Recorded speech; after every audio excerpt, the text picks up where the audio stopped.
This is the Kia EV5 GT Line, the top spec version of this boxy electric SUV, and it comes with a lot of premium features, but a semi-premium price tag.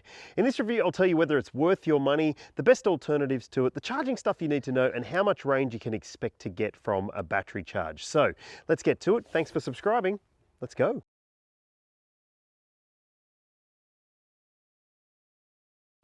I've already done a full detailed review of the other versions of the EV5 on sale in Australia. This one is the high-end version, the GT line with the sportiest styling and all-wheel drive powertrain, which the other versions don't come with. So it does have a much higher price tag. You'll see it on your screen now, and that is maybe going to push it out of contention for some potential buyers, but I do have some budget-friendly alternatives in the next section of this video, which might meet your match a little better. All right, let's talk about what you're getting as standard on this GT line version. It gets obviously the different exterior design package that makes it look a little bit more sporty. It also gets 20-inch alloy wheels with decent tires, and on the inside it's getting a few extra features too. So you've got the two-tone leatherette upholstery, you've got four-way power front seat adjustment, there's a premium relaxation seat for the driver so you can put your feet up while you're charging, it's got driver seat memory functions, it's got massage functions, you've got a sports steering wheel, and fingerprint authentication as well. Plus there's wireless phone charging in this grade, none of the other grades have it, and ambient mood lighting, a heated second row outboard seat setup and ventilated front seats, augmented reality head-up display, 8-speaker sound system by Harman Kardon, and you've also got a refrigerated storage tray in the back which can be heated or cooled so you can keep snacks fresh while you're on the road trip. And there's no denying that this car has a heap of really great standard spec, and I'll show you some of the great features inside it shortly, but let's talk about some alternatives because, like I said, it's a bit pricey, this one. All right, so you're looking for a medium-sized SUV that's fully electric and you want to be, well catered for when it comes to what you're paying.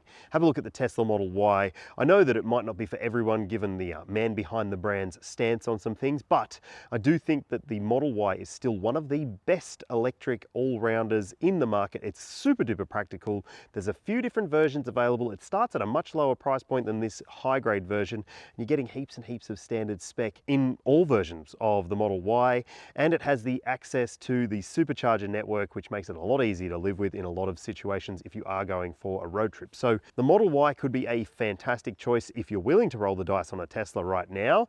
I can understand if you weren't, but if you are looking for something from a different kind of brand, have a look at the Volkswagen ID4. Now there are a couple of different versions of it available.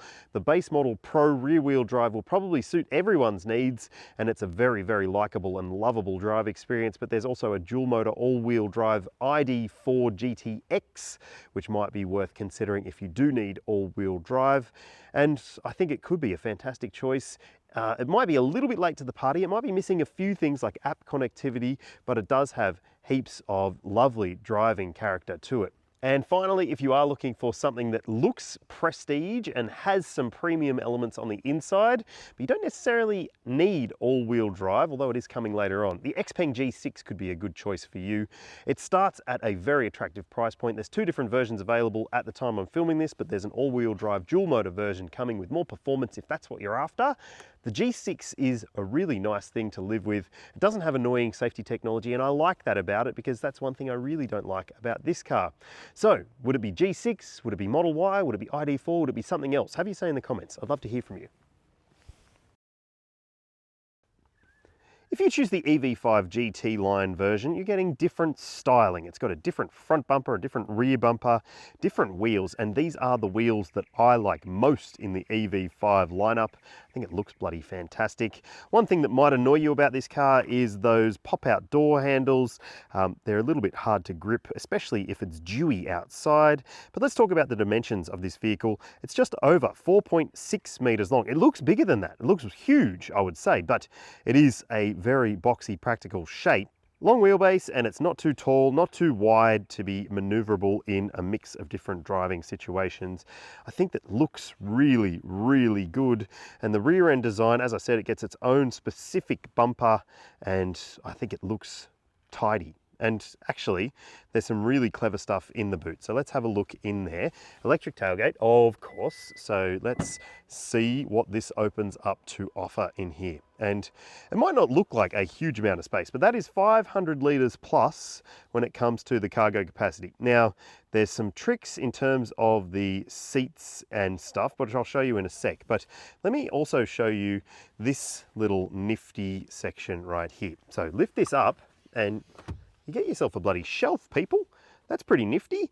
It does mean that you can, you know, prioritize your storage and set things up differently if you want to. And yeah, you've got space under there for your cables and a tire repair kit. There is no spare, and that is your vehicle to load charger as well. And there's another vehicle to load port here. So you've got a power point in the back. If you want to lower this down, easy enough, and you can also raise this section up or remove it so you've got extra underfloor storage there too. So it's pretty clever in terms of the practicalities in here. And just have a look at these little shelf hook thingy majiggies. You can maneuver around. So if you prefer your shopping bag hooks to be right up there, you can do that if you want to. There's also little trays on the side. It's all very plasticky and scratchy, but hey, it's made to be durable. Little storage bits up the top there too, and also on this side, same sort of thing with those pull-out lug plugs. I like those. I think they're very nifty, and another little storage section there. But there's a few more things I want to call out before we move on. So I'm going to show you the interior shortly, but I just want to call out first that you do have no remote releases for the seat backs. So if you need to put the seats down, you need to come around to the side and do it like so. I'll just move that seat bed out of the way. And right there, you can see there's also a sort of lay flat mat section. So if you do fold your seats all the way down, you'll be able to have a relatively flat load through surface. And just be careful if you're loading in IKEA boxes or something, because they'll catch on that and that could ruin that. And then again, you have to put this seat back up by using this lever here. I can't do it one-handed, people. It's bloody heavy. There we go, right there.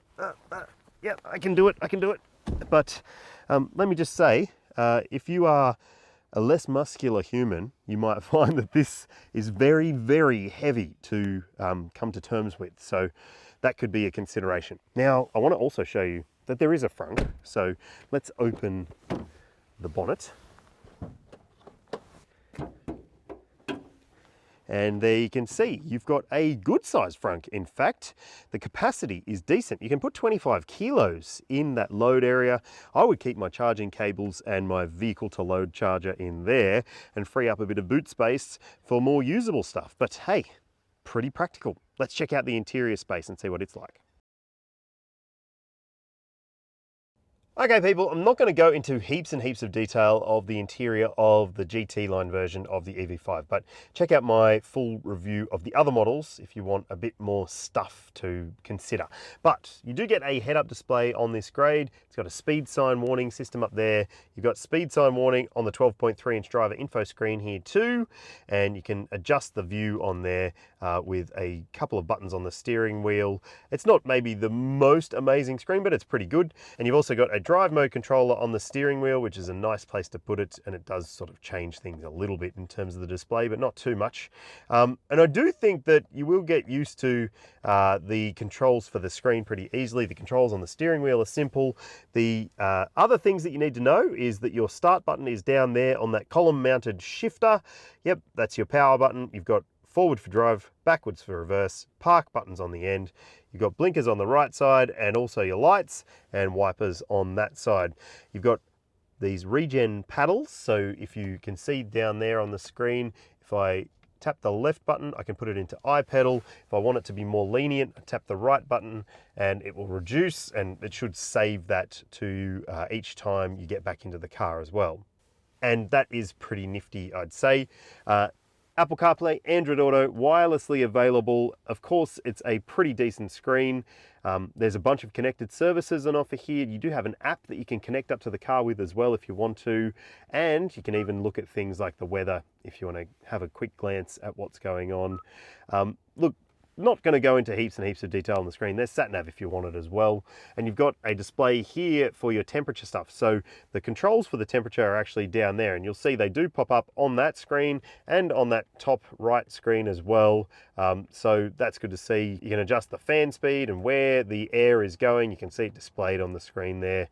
So I reckon it's a pretty easy to get used to array of controls for that, but these ones, you can bump them very easily. So see that? You just accidentally run your finger across there. If you're trying to put something in on the screen, you might find that you accidentally bump those buttons. And if you're wondering where your seat heating and cooling controls are, they're on the doors. So you've got a steering wheel control there, as well as memory settings, heating and cooling. Look, I'll show you so you can see cooling, heating, there you go. And for the passenger side, it's over on that door. Down here, you've got a little hook for a handbag or something. You've got some USB-C ports. There's a 12-volt port in there, cup holders, wireless phone charger. Here, you've got an armrest, which has no opening section, but you can put it up out of the way. You've got a little pocket under there. It's kind of like a bench seat, but it's not actually a seat, people. Now, here, you've got a glove box. Some interesting material finish. It's maybe not the nicest finish in most of the elements of the interior, but I do like these seats. They are consisting of some recycled materials, and honestly, when I got into this car, it smelt a bit like garlic. Bit strange. Soft elbow pads, and you've got mirrors in the sun visors with lights as well, a little ticket holder, auto dimming rear view mirror, an SOS call button up there, and you can open and close the shade on the sunroof if you want to, using the controls up here too. Now, I think that it's pretty nice up front, but let's check out the back seat space and see what it's like.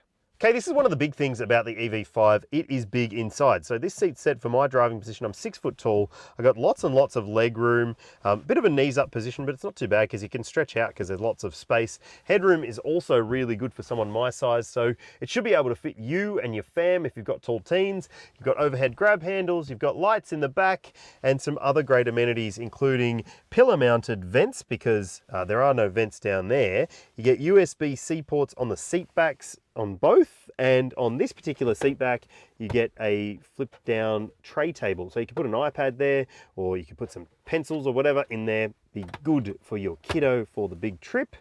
You've got map pockets on the seat backs. They're a hard plasticky finish. Down here you've got a fridge of sorts, so you can heat or cool whatever is in there if you want to. That's pretty nifty.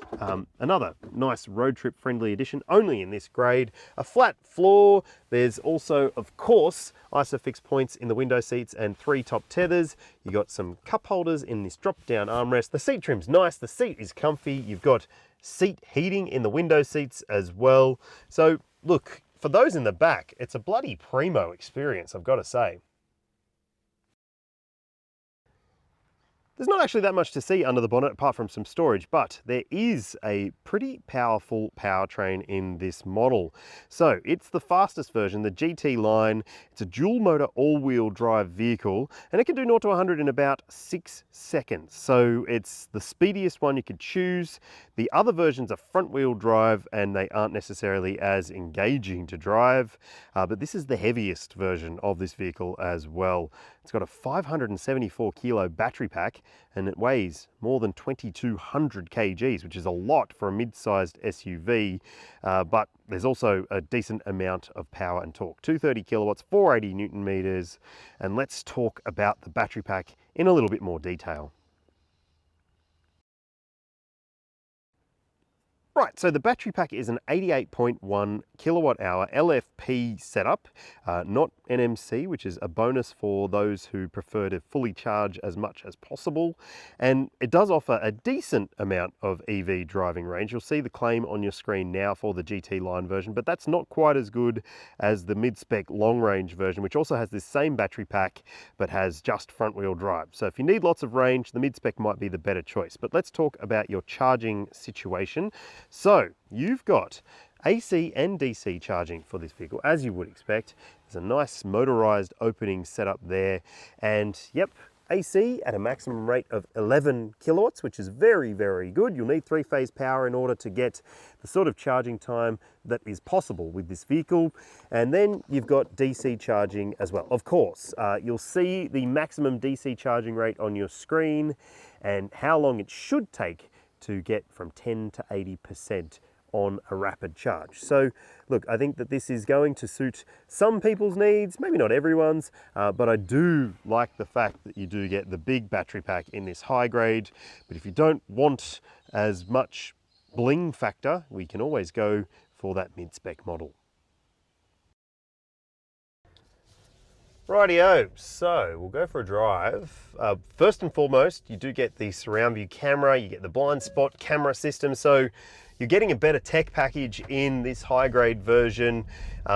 Just be aware, I haven't turned off the bing bongs for this part of the review. So if I get a bit frustrated, you'll know why, and I'll explain why later on in the safety section. But this car, I mean, it's not the greatest EV to drive. In fact, I'm not really sure that I like it in terms of the drive experience compared to the other versions I drove earlier on, the front wheel drive models, which seemed just a little bit more light and lively. This one feels heavy, and the steering feels heavy as well. It doesn't necessarily engage as much as you might hope for.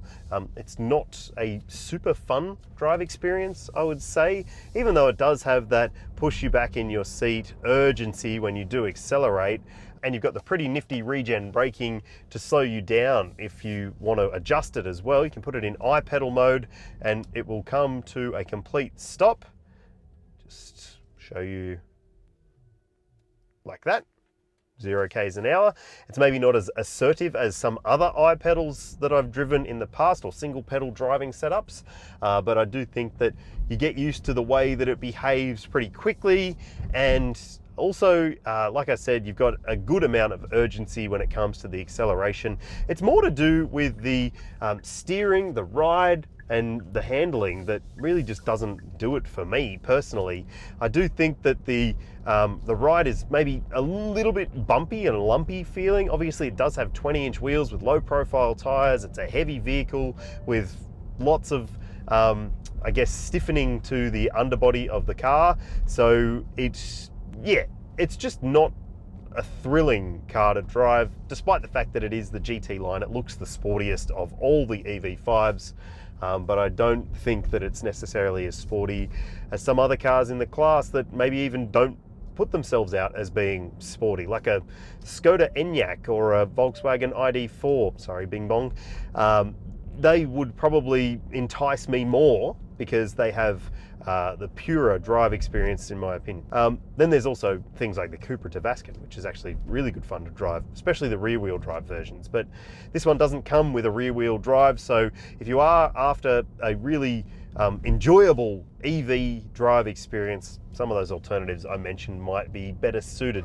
And look, if you're just going to be driving around town and you sort of are buying this one because it's got all the stuff and the look that you want, I can understand that. It's agreeable in most situations. It's just not as cushy or comfy or as delightful to live with as some of the other electric SUVs that you could be considering, in my opinion anyway.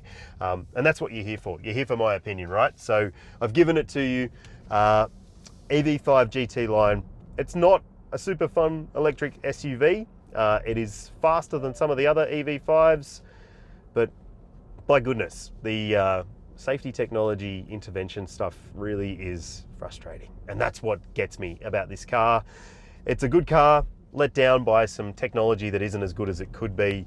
The bing bong stuff, just the fact that it is so incessant is really annoying. The fact that it gets the speed signs wrong often is also really annoying.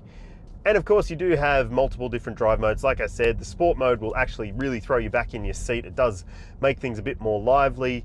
And you've got the snow mode as well for your all-wheel drive adventures in winter. So one thing that really will annoy you is, see that? That's a truck speed zone. And you can hear it chiming to tell me that I'm going over the truck limit.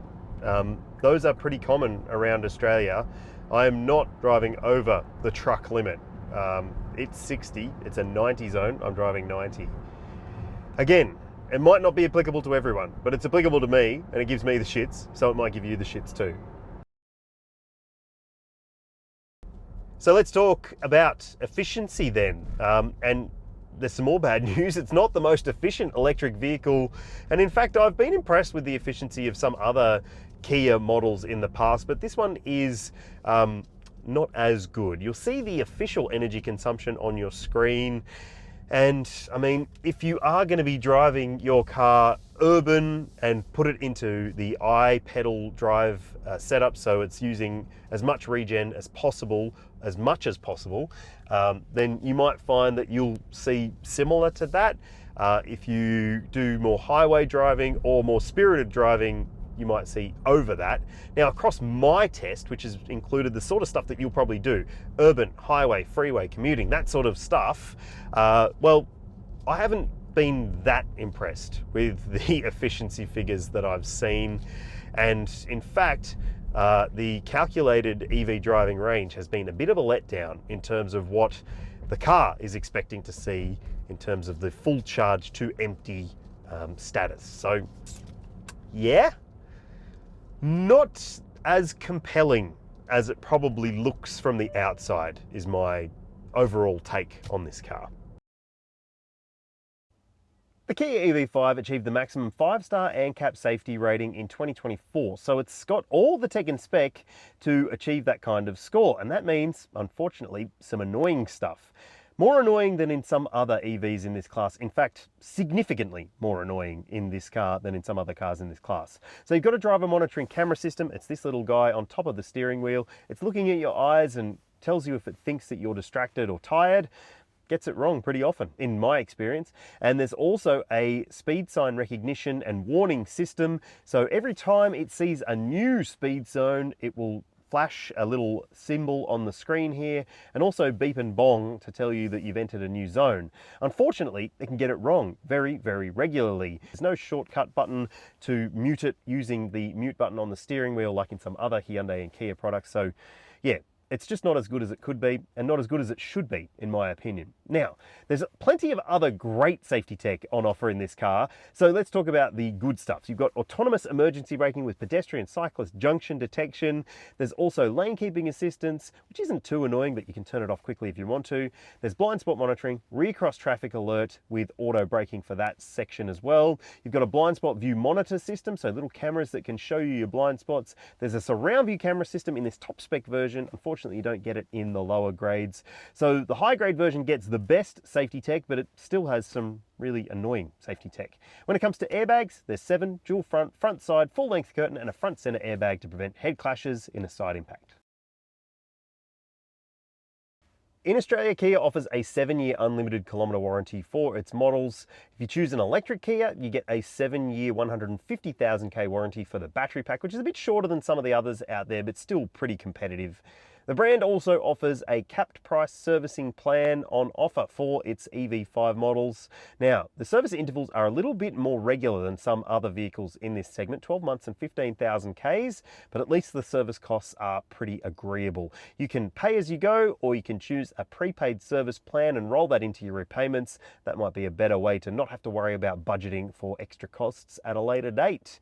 And if you do service with the Kia network, you can also see your roadside assistance topped up each time you go back. So that's pretty good. Up to 8 years of roadside assist, in fact. So not bad at all. If you like the idea of the Kia EV5 and you need all-wheel drive, this is the pick, obviously, but you really should take it for a thorough test drive and see if you can live with some of those safety technologies, because those nannies really get on your nerves. I'm telling you, people. I do like this car in most other ways, but hey, I think it could be better, and there are some competitors which don't give you the shits quite as much. So I know what I'd be doing. I'd love to know what you'd be doing. Have your say in the comments. Thanks for watching, thanks for subscribing, and I'll see you when I see you.